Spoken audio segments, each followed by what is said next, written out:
On continue l'explication du cours. Pour cette partie, on va parler des variations des fonctions numériques.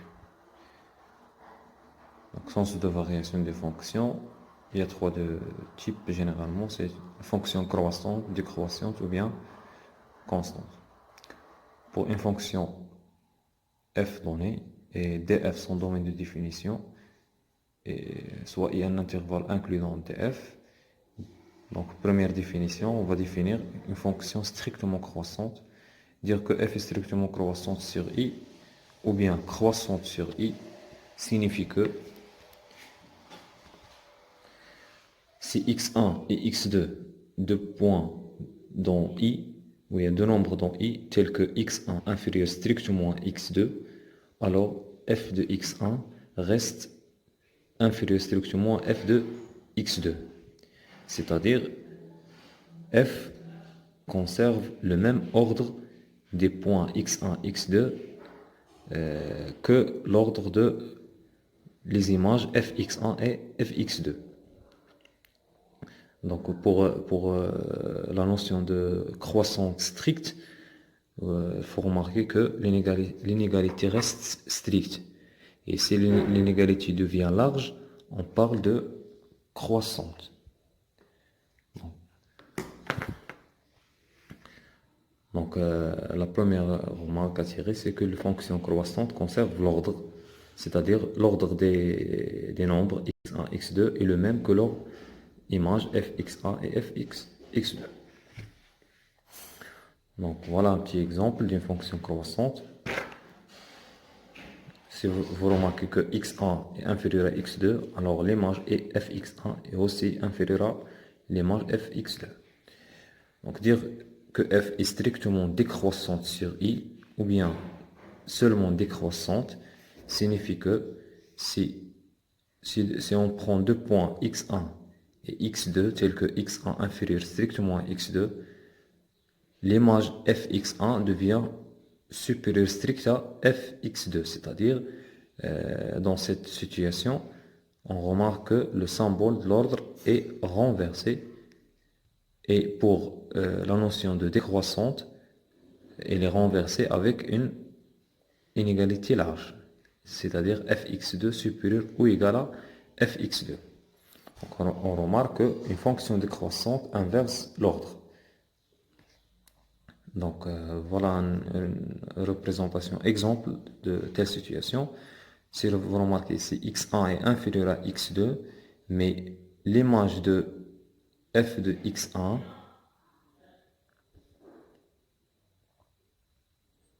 est supérieure à l'image de f de x2. F de x1 supérieur à f de x2.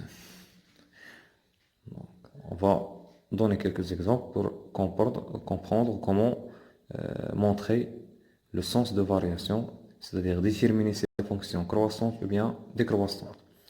Donc, pour la fonction définie par fx égale à 7x moins 5, cette fonction, c'est une fonction polynôme, c'est-à-dire son domaine de définition c'est R.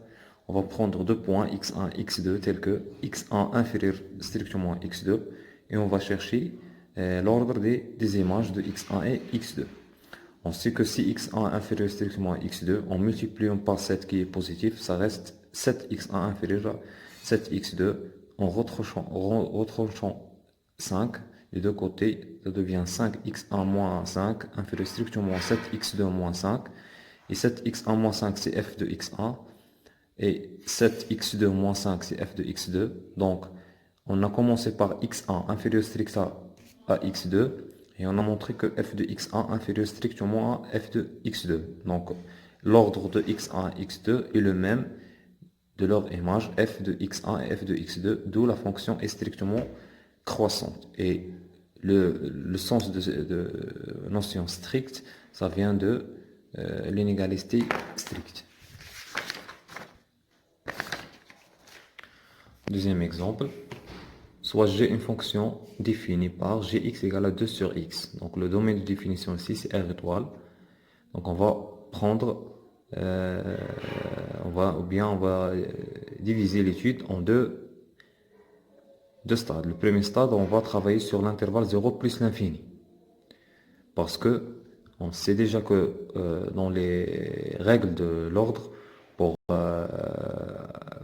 faire l'inverse des éléments, ou bien pour comparer l'inverse, il faut que les nombres x1, x2 possèdent le même signe. C'est pour cela qu'on a travaillé sur l'intervalle 0 plus l'infini, parce que dans cette situation, x1, x2, les deux seront positifs. Et dans la deuxième situation, on va traiter le cas dans l'intervalle moins l'infini 0 et moins l'infini 0 aussi, pour que les nombres x1 et x2 aient le même signe.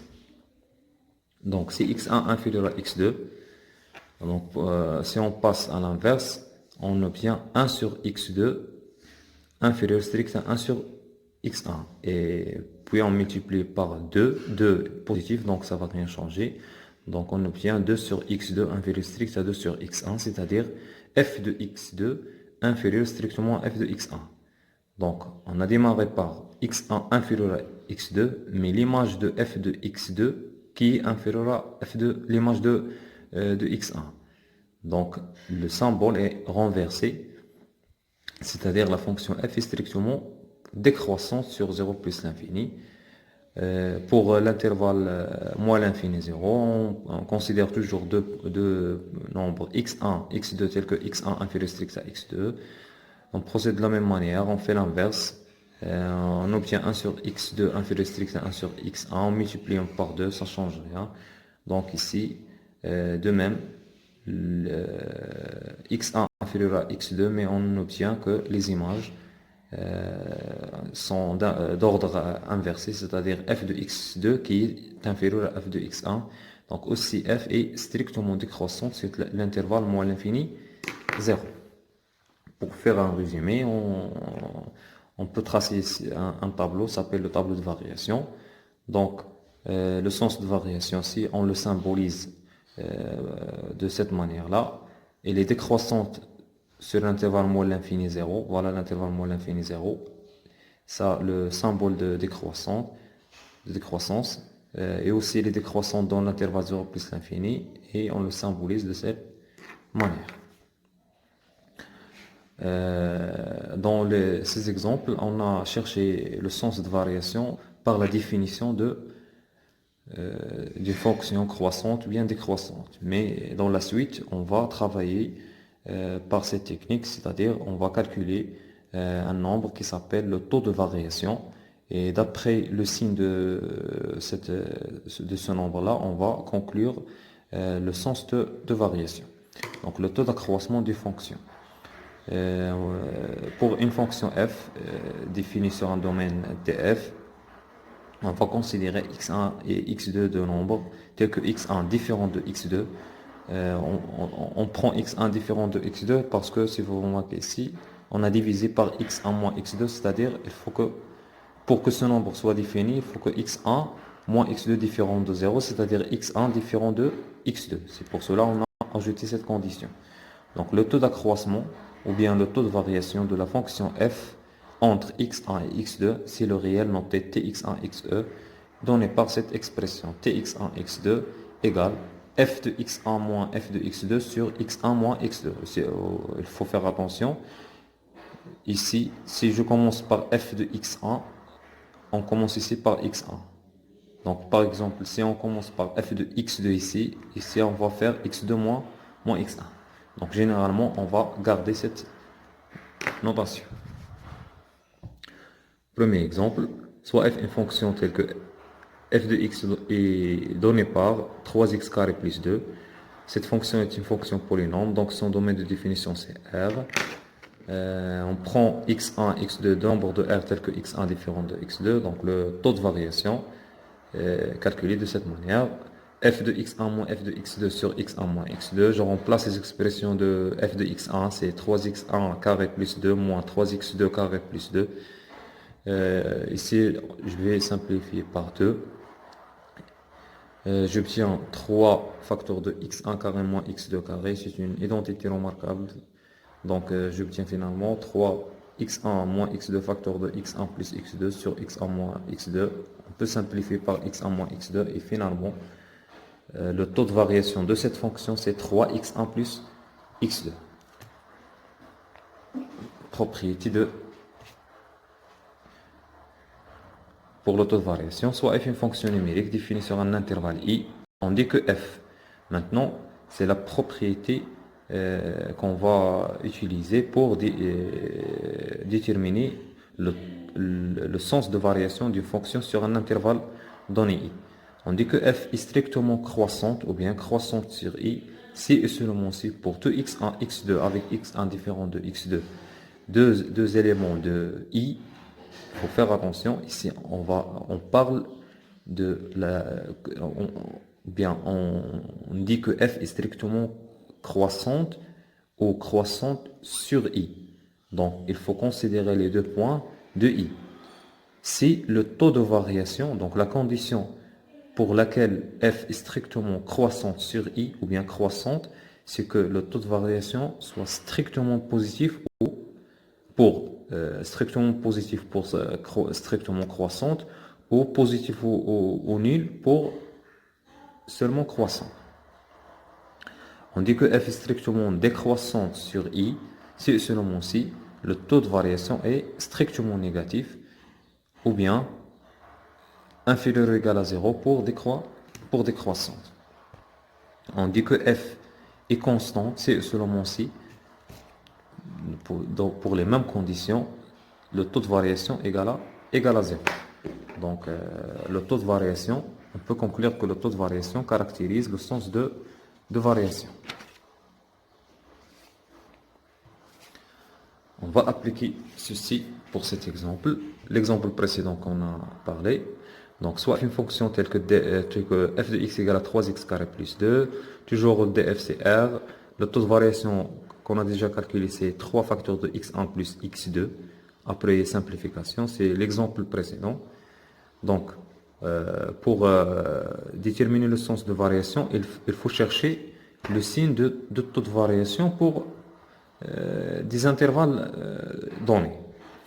On remarque que si x1 et x2 sont positifs, alors le taux de variation il sera positif. Et si x1 et x2 sont négatifs, le taux de variation il est négatif. Donc on va travailler sur, premièrement, l'intervalle 0 plus l'infini, et deuxièmement sur l'intervalle moins l'infini 0. Donc si on travaille sur l'intervalle 0 plus l'infini, en considérant x1, x2 dans 0 plus l'infini, on conclut que x1 appartient à 0 plus l'infini signifie que x1 positif, de même pour x2, donc la somme reste positive, la multiplication par 3 qui est positif donne le résultat positif, donc finalement le taux de variation elle est positif sur l'intervalle 0 plus l'infini, d'où f est croissante sur 0 plus l'infini.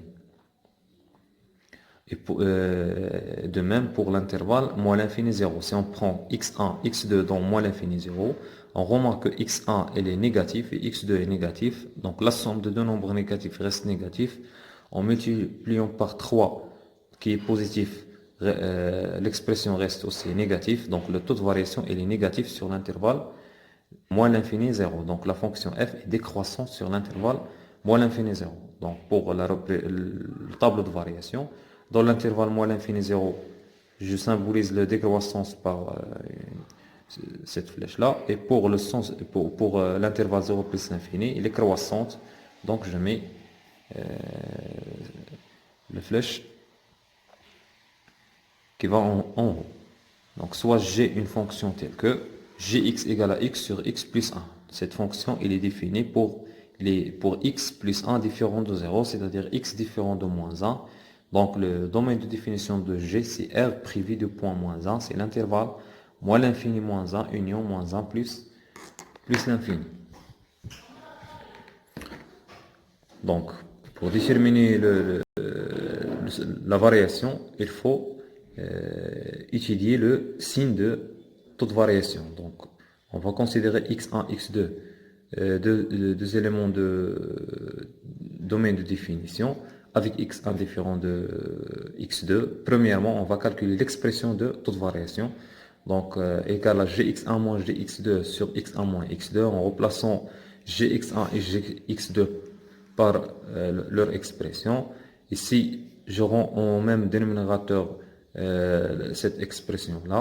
Donc, ça devient x1 facteur de x2 plus x1 moins x2 facteur de x1 plus x2 sur le produit de deux dénominateurs. Le tout quotienté par x1 moins x2. Deuxièmement, j'essaie de faire une simplification. Donc x1, x2 va avec moins x1, x2. Il reste au numérateur x1 moins x2, celle-là.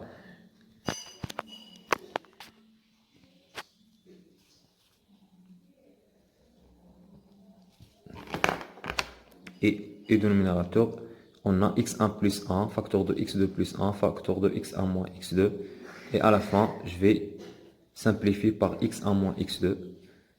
Et donc le taux de variation à la fin, c'est tx1, x2 pour n'importe quel deux points x1, x2 du domaine de définition, c'est 1 sur x1 plus x2, facteur de x2 plus x1. Donc pour déterminer le sens bien le signe de variation, il faut chercher le signe de cette expression. Donc on va travailler premièrement sur l'intervalle moins l'infini moins 1. Si on prend x1 dans l'intervalle moins l'infini moins 1 et x2 dans l'intervalle moins l'infini moins 1 avec x1 différent de x2, on remarque que x1 est inférieur strict à moins 1, c'est-à-dire je réécris cette expression-là de cette manière-là parce qu'elles sont équivalentes. De même, pour x2 appartenant à moins l'infini moins 1 signifie que x2 inférieur strictement à moins 1. Ceci équivalent à dire que x1 plus 1 inférieur à 0, c'est-à-dire en ajoutant 1 ici à 1 ici, de cet côté j'obtiens 0 et ici j'obtiens x1 plus x2, de même pour cette inégalité. Donc x2 plus 1 inférieur strictement à 0. Deux termes négatifs, leur produit sera positif. Donc si je fais le produit, j'obtiens x1 plus 1 facteur de x2 plus 1 strictement positif. Et de même pour l'inverse de x1 plus 1 sur facteur de x2 plus 1, il va être strictement positif. Donc le taux de variation pour l'intervalle moins l'infini moins 1, il est strictement positif. Donc la fonction g est strictement croissante sur l'intervalle moins l'infini moins 1. Pour l'autre intervalle, on va travailler sur l'intervalle moins 1 plus l'infini. Donc en considérant x1 dans l'intervalle moins 1 plus l'infini et x2 dans l'intervalle moins 1 plus l'infini, avec x1 différent de x2, en remarquant que x1 supérieur strictement à moins 1 et x2 supérieur strictement à moins 1, donc x1 plus 1 supérieur strictement à 1 et x2 plus 1 supérieur strictement à 1, leur produit sera positif parce que le produit de deux nombres positifs est positif et l'inverse aussi sera positif. Donc g est strictement croissant sur l'intervalle moins 1 plus l'infini. Et finalement, le tableau de variation, l'intervalle moins l'infini moins 1, je retire moins 1 et l'intervalle moins 1 plus l'infini, la croissance ici strictement croissante et ici strictement croissante. Maintenant, dans cette partie, on va parler de les variations et la parité, c'est-à-dire la relation entre les variations et la parité d'une fonction. Propriété, soit f une fonction numérique définie sur un intervalle i appartenant R+, et soit i', le symétrique de l'intervalle. Je vais donner un exemple. Par exemple, un intervalle i appartenant à R+, c'est un intervalle de ce type, par exemple de 4. C'est un exemple pour comprendre. Et sans symétrique dans l'intervalle, le symétrique de 2, 4, c'est moins 4, moins 2. Elle a inclus dans l'intervalle R-. Donc, I', le symétrique de l'intervalle I. Donc, si f est pair, donc on va donner une propriété dans le cas f pair et dans le cas f impair. Donc, si f est pair, f croissante sur i, c'est seulement si f est décroissante sur i'. ou bien si f est décroissante sur i, c'est seulement si f est croissante sur i'. C'est-à-dire, si la fonction f est paire, le sens de variation change le sens de variation sur un intervalle i et le contraire sur son symétrique. C'est-à-dire, si f est croissante sur i, il devient décroissante sur son symétrique i'. Ou bien si f est décroissante sur i, il devient croissante sur son symétrique i'. Mais si la fonction f est impaire, elle garde la même sens de variation. C'est-à-dire, si f est croissante sur i, alors elle est croissante sur i', sur son symétrique. Et si f est décroissante sur i, elle est décroissante sur son symétrique. C'est ça le rôle de la parité d'une fonction. C'est-à-dire, si on connaît déjà la parité de la fonction f, on va pas étudier la variation de la fonction f sur tout l'intervalle, mais on va seulement l'étudier sur le demi-intervalle et par la parité, on va conclure le sens de variation sur le symétrique de cet intervalle. Conséquence, si f est paire ou impaire, alors il suffit d'étudier ces variations sur df inter r+, c'est-à-dire il suffit d'étudier la variation sur le côté positif du domaine de définition et conclure par par la parité la variation sur le domaine tout entier. Dans l'application, on va comprendre ce qu'on vient de dire. Soit f est une fonction telle que fx égale à x plus 1 sur x, va déterminer dans la première question le df et étudier la parité. On va calculer le taux de variation, puis on va étudier les variations sur 0,1, puis sur 1 plus l'infini. Si vous remarquez, ces deux intervalles appartiennent à R+, puis on va déduire sur les symétries de chaque intervalle par la parité. Donc pour le domaine de définition, la seule condition ici à vérifier, c'est que x doit être différent de 0, c'est-à-dire R étoile. Pour la parité, R étoile est centré, donc la première condition est vérifiée. Si x appartient à R étoile, alors moins x appartenant à R étoile. On calcule f moins x égale à moins x plus 1 sur moins x. C'est moins x moins 1 sur x, c'est moins facteur de x plus 1 sur x, donc c'est moins f de x. Donc, finalement, f de moins x égale à moins f de x. Donc, la fonction f est impaire. Donc, il suffit d'étudier la variation de f sur df inter r+. C'est donc r étoile inter r+, sur r+, et étoile. Donc, soit x1, x2 dans df. Donc, on va calculer f de x1 moins f de x2 pour finalement calculer le taux de variation. C'est x1 plus 1 sur x1 moins x2 moins 1 sur x2. Après calcul, ça donne finalement x1 moins x2 facteur de x1 fois x2 moins 1 sur x1 fois x2. Donc, le taux de variation,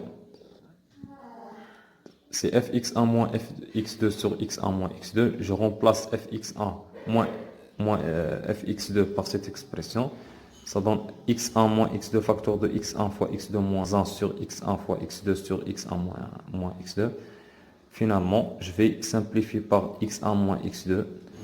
Il me reste pour le taux de variation x1 fois x2 moins 1 sur x1 fois x2. Donc, sur l'intervalle 0,1, on a x1 appartenant 0,1, x2 appartenant 0,1, signifie que x1 compris entre 0 et 1, de même pour x2, leur produit reste dans 0,1, et x1 fois x2 moins 1 est de signe négatif. Donc, toujours x1, x2 moins 1 de signe négatif, et 1 sur x1, x2, il est de signe positif parce que le produit est positif. Donc, le taux de variation x1, x2 moins 1 sur x1, x2, il est négatif parce que Ici, on a fait le produit d'un nombre négatif avec un nombre positif. Ça donne un nombre de signes négatifs. Donc f est strictement décroissante sur cet intervalle 0,1. Pour l'intervalle 1 plus l'infini, on a x1 appartient à 1 plus l'infini signifie que x1 supérieur à 1. De même pour x2 supérieur à 1. Donc leur produit il est toujours supérieur à 1. x1 plus, fois x2 supérieur à 1. Et finalement x1 fois x2 moins 1 supérieur à 0. Donc ce terme est positif. Et on a x1, x2 supérieur à 0, donc supérieur strictement supérieur ou égal à 1, donc supérieur strictement à 0. Donc 1 sur x1, x2 supérieur strictement à 0. Le produit de deux nombres positifs reste positif. D'où f est strictement croissant sur g. Donc la conclusion finale, f est décroissante sur 0 plus l'infini, est strictement décroissante sur 0 plus l'infini, et strictement croissante sur 1 plus l'infini. F est impair, donc le symétrique de 0, 1, c'est l'intervalle moins 1, 0, et le symétrique de 1 plus l'infini est l'intervalle moins l'infini, moins 1. Donc F, puisqu'il est impair, donc il garde le même sens de variation. Sera strictement décroissante sur moins 1, 0, parce qu'elle est strictement décroissante sur 0, 1, et elle sera strictement croissante sur moins l'infini, moins 1, parce qu'elle est strictement croissante sur l'intervalle 1 plus l'infini. Donc c'est ça le tableau de variation. Dans l'intervalle moins l'infini moins 1, elle est strictement croissante. De même pour l'intervalle 1 plus l'infini, sont symétriques. Elle est strictement décroissante pour l'intervalle moins 1, 0. De même pour son symétrique 0, 0, 1.